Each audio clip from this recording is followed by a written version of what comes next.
नमस्कार, मैं अनिल शर्मा आपका एक बार फिर से स्वागत करता हूं आपके अपने YouTube channel commerce by Pathak sir में। आज की यह वीडियो एक नए चैप्टर के ऊपर आधारित है, चैप्टर नंबर 6 स्टाफिंग। आप सभी जानते हैं हाल ही में हमने ऑर्गेनाइजिंग चैप्टर को कंप्लीट किया था, जो कि चैप्टर नंबर 5 था। ये चैप्टर नंबर 6 है आपका स्टाफिंग। हम बात करें, इसको पूरा करते ही हम हाफ सिलेबस कर चुके होंगे।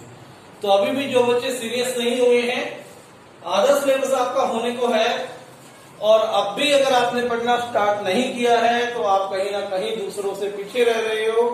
तो अब भी यह मानते हुए कि हाफ सिलेबस हो गया है तो आपके पास एक मौका है कि बाकी हाफ को आप क्या कर सको, पकड़ सको। वैसे तो YouTube पे ये फैसिलिटी अवेलेबल है कि आप ये वीडियोस कभी भी देख सकते हैं। इस चैनल पे आपको वो वीडियो हर टाइम 24/7 अवेलेबल है। जब आपका मन हो तब आप उसको देख सकते हैं, लेकिन साथ साथ जो काम किया जाए उस जैसा मजा नहीं होता। ठीक है, तो स्टाफिंग क्या होता है इसके बारे में हम आगे बढ़े। इससे पहले आपने जल्दी से जाना है, इस चैनल के नीचे लाल रंग में लिखा हुआ है सब्सक्राइब। उस चैनल को सब्सक्राइब करें और पास में ही बेल आइकन है, उसको भी आप दबाकर फटाफट आइए। फिर हम स्टार्ट करते हैं स्टाफिंग। ठीक है, तो स्टाफिंग क्या है? Staffing means something related to staff. आप सभी जानते हैं बड़ी बड़ी ऑर्गेनाइजेशंस हैं या छोटा सा कोई व्यापार है, काम एम्प्लॉइज से करवाया जाता है। यानी कि किसी ऑर्गेनाइजेशन में एम्प्लॉइज का महत्व, इंपॉर्टेंस बहुत ज्यादा हो।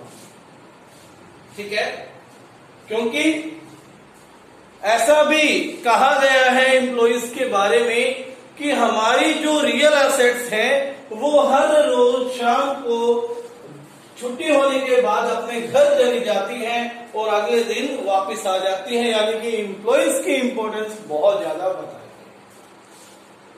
हमने मैनेजमेंट का पहला जो फंक्शन किया वो प्लानिंग था।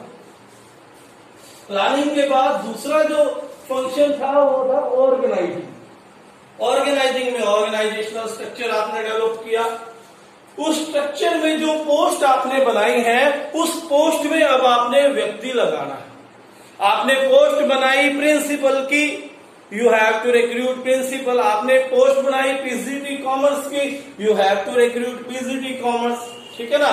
आपने क्लर्क की पोस्ट बनाई तो क्लर्क लगाना है। यही स्टाफिंग है। तो स्टाफिंग है क्या? स्टाफिंग का मतलब सिर्फ इतना है कि सही व्यक्ति को सही जॉब पर अपॉइंट करना, सही व्यक्ति को सही जॉब पर लगाना, right person on right job and keep being on the job. ऐसा नहीं आज लगा दिया,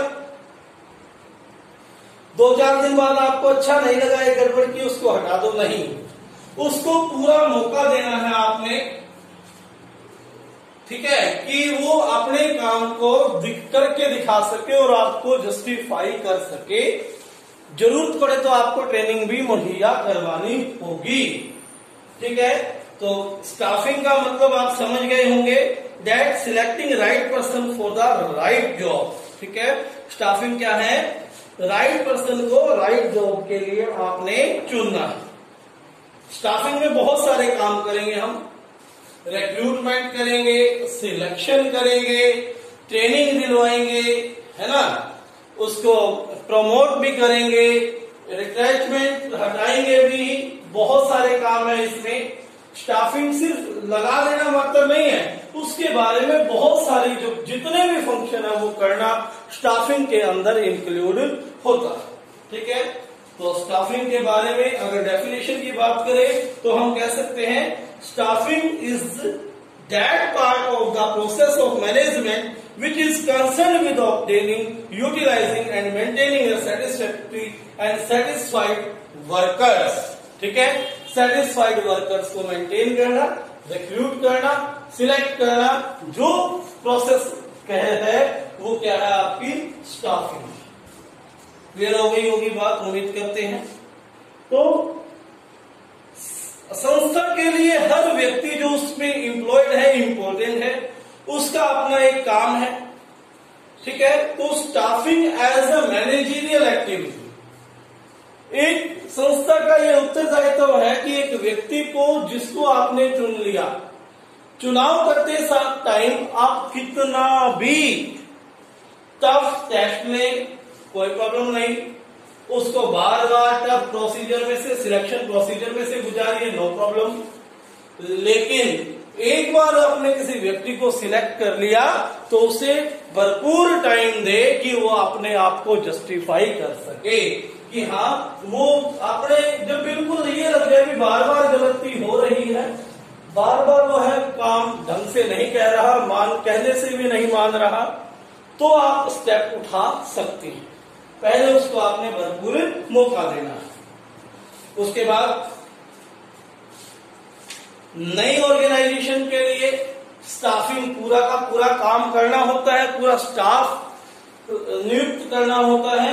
इसलिए नई ऑर्गेनाइजेशन के लिए हम कह सकते हैं स्टाफिंग के लिए आपको प्लानिंग की आवश्यकता है, ठीक है, और फंक्शंस को ऑर्गेनाइज करने की आवश्यकता है कि कौन व्यक्ति क्या काम करेगा। और ऑर्गेनाइजिंग में आपने जो पोस्ट सिलेक्ट की, जो स्ट्रक्चर बनाया, उसमें आपने बंदों को किस तरह से एम्प्लॉइज को फील करना है। इसके बाद importance of staffing, next point है स्टाफिंग क्या है, हम पढ़ चुके हैं। अब है importance of staffing, importance of staffing. Staff किसी भी संस्था के लिए बहुत इंपॉर्टेंट होता है, क्योंकि सारे के सारे जितने भी काम है स्टाफ ने करना है। वो संस्था कितनी ऊपर जाएगी, कितने अच्छे से काम करेगी, ये बात डिपेंड करती है कि उस संस्था का स्टाफ कैसा है।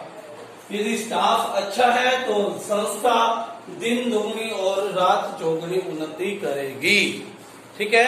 तो इंपॉर्टेंस ऑफ स्टाफिंग में हम कह सकते हैं कि अगर आपका स्टाफ बहुत अच्छा है तो आपको क्वालिटी प्रोडक्ट्स में देगा, कम समय में ज्यादा प्रोडक्शन देगा, जिससे आपकी कॉस्ट कम होगी और प्रॉफिट बढ़ेगा। क्वालिटी ऑफ गुड्स बढ़ाएगी तो ज्यादा सेल होगी तो भी आपका प्रॉफिट बढ़ेगा। यानी कि एक संस्था के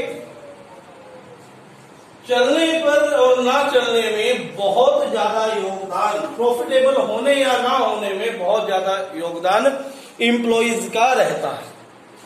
तो ये कुछ पॉइंट हैं जिससे हम स्टाफिंग की इंपॉर्टेंस पढ़ सकते हैं।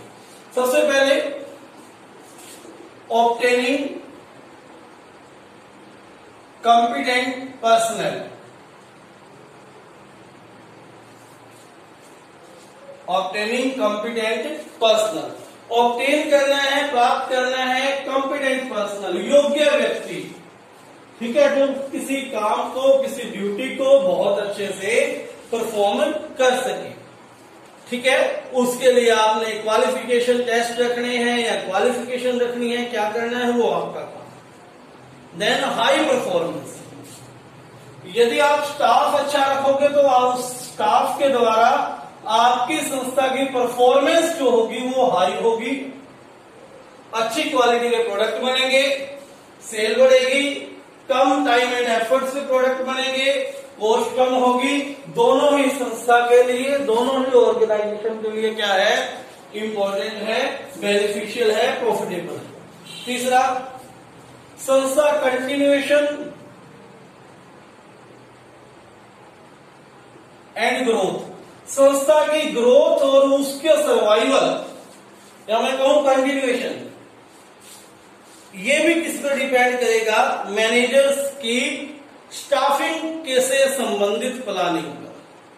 वो किस तरह से प्लानिंग करते हैं मैनेजर से के एम्प्लॉइज के लिए, वो बहुत ज्यादा रोल प्ले करेगी। फोर्थ, यदि आपके एम्प्लॉइज अच्छे हैं तो ऑप्टिमम यूटिलाइजेशन ऑफ रिसोर्सेज होगा। जितने संस्था में रिसोर्सेज हैं उनका सर्वोत्तम प्रयोग किया जाएगा। कम से कम रिसोर्सेज में ज्यादा से ज्यादा क्या देने की कोशिश होगी, आउटपुट देने की कोशिश होगी एम्प्लॉइज की। इसलिए हम कह सकते हैं optimum utilisation of resources, optimum utilisation of resources, ठीक है। और improves job satisfaction, improve job satisfaction, job satisfaction भी क्या होगा, इंप्रूव होगा, ठीक है। It improves job satisfaction and morale of employees, क्योंकि ऑब्जेक्टिव्स जो होंगे वो अच्छे तरीके से अचीव किए जाएंगे और उनको रिवॉर्ड मिलेगा, पहचान मिलेगी, तो उन्हें वो भी अपनी जॉब में क्या होंगे, सेटिस्फाई होंगे। तो रिजल्ट क्या निकलेगा, जॉब सेटिस्फाई। तो आज ये टॉपिक जो था स्टाफिंग का मीनिंग था, स्टाफिंग के इंपॉर्टेंस के ऊपर हमने बात की। उम्मीद करता हूं समझ में आ गया होगा। धन्यवाद।